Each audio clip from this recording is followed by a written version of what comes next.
안녕하세요. 위담 한방병원 최규 원장입니다. 담적병 상담소는 구독자 여러분들의 소중한 사연을 소개시켜드리고 고민을 같이 하면서 문제 해결에 도움을 드리는 프로그램입니다. 어떤 사연이 왔는지 한번 제가 읽어보겠습니다. 안녕하세요 원장님. 저는 서울 강동구 쪽에 살고 있는 40대 워킹맘입니다. 워킹맘 분들은 많이 힘드실 거예요. 밖에 있는 일에 대한 스트레스뿐만 아니라 집안에서의 자녀 교육이라든지 경제적 상황이라든지 그런 고민들이 상당히 많으실 거예요. 스트레스를 많이 받게 되면 이런 분들은 신경성 위염이라든지 위장장애를 많이 갖고 계시거든요. 근데 좋지는 않으실 것 같아요. 감사하게도 저는 아이를 낳은 후 일을 계속 할 수 있었고 현재 회사 생활과 주부로서의 역할을 모두 하고 있습니다. 근데 요즘 가장 큰 고민은 속이 너무 안 좋고 입냄새가 점점 심해진다는 거예요. 특히 회사에서 마스크를 끼고 일하고는 있지만 냄새가 새어나갈까봐 걱정도 되고 제 자신도 솔직히 냄새를 참기 좀 힘듭니다. 원래 이제 입냄새 같은 경우는 한 80%, 90% 정도가 입안의 문제 때문에 생기거든요. 안 나는 입냄새는 위장의 문제로 나타나는 경우가 많아요. 왜 그런지 좀 이따가 다시 제가 설명을 조금 드리고요. 제가 원래 20대 때부터 위장이 약해서 잘 체하고 그랬는데 애를 낳고 일을 병행하면서 갑자기 심해져서 역류성 후두염을 진단받은 게 벌써 7년 정도 되었습니다. 속이 타들어가는 것처럼 아프고 너무 아플 때는 음식이 삼키기가 힘들어서 그냥 굶을 때도 꽤 많습니다. 이 얘기를 하는 이유는 제가 입냄새가 너무 심하다 보니까 인터넷에 많이 검색을 했는데 입냄새의 원인이 위장 건강과 연관이 있을 수 있다는 글을 봐서요. 네, 잘 보셨어요. 우리 강남 위담 한방병원의 채널에서 나온 내용을 보면 위장 때문에 입냄새가 심해지는 어떤 패턴이 있거든요.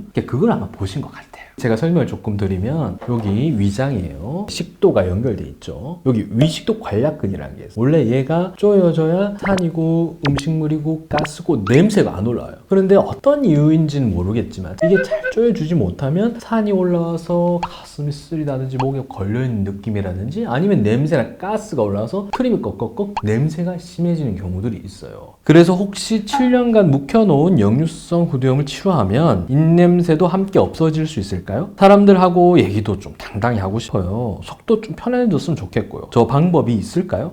방법이 있어요. 우리 한방적으로 보면 담이라고 있거든요. 그게 뭐냐면 쉽게 제가 설명을 드릴게요. 음식 찌꺼기가 썩은 거예요. 그게 이제 위장 외벽 이런 데 영향을 주게 되면 심해지면 위장이 굳어진 형태의 문제가 나오는 분들도 있어요. 위장이 이제 굳어지게 되면 우리 운동성이 떨어지게 되죠. 심한 분들은 위식도 관략근이 굳어서 못 쥐어주는 분도 있어요. 못 쥐어주니까 어떻게 가스든 냄새든 식물이든 음식물이든 다 올라오게 되는 거거든요. 이런 분들은 정말 이제 힘드세요. 아침에 일어나서 목에 걸리는 느낌이 하루 종일 이렇게 반복이 되는데 항상 머릿속으로는 목에 대한 불편함에 대한 증상에 신경만 쓰시고 사회생활이 너무 힘들어져요. 그래서 일단 이제 이분 같은 경우에는 역류성 식도염의 어떤 여러 징후로 추정이 되는데 제가 이제 치료한 사례를 한 명 소개를 좀 시켜드릴게요. 이분 같은 경우에는 50대 여자 환자분이신데 역류성 식도염이 되게 심하셨어요. 어느 정도냐면은 각도를 45도 이상 올려야 주무시고 안 그러면 역류가 돼버리. 자면서 식물이 올라도 생각해보세요. 얼마나 힘들겠어요. 가슴도 쓰리고 목도 쓰리고 아침 일어나면 혀도 쓰리니까 거기다 그게 아침에 시작이 돼서 하루 종일 계속 목에 뭐가 걸려있고 그런 증상들이 계속이 되니까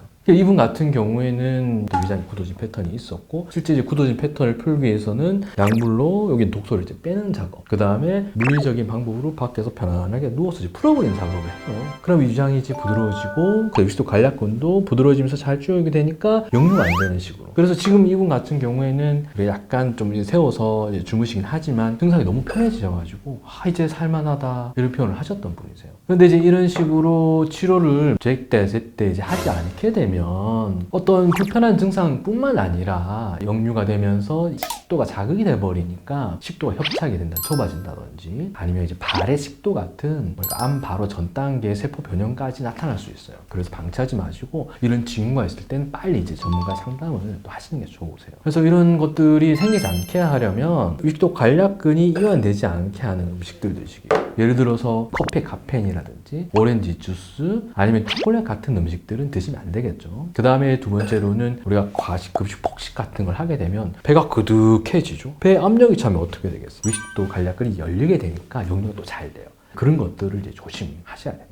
담적병 상담소 오늘은 이렇게 이제 마무리를 짓고요. 다음 편도 있으니까 많이 기대해 주시기 바랍니다. 여러분의 소중한 사연들을 열린 마음으로 저희가 이제 받고 있습니다. 많은 신청 부탁드리고요. 만약에 제 말씀드린 내용이 도움이 되신다면 구독, 좋아요 버튼을 눌러주세요.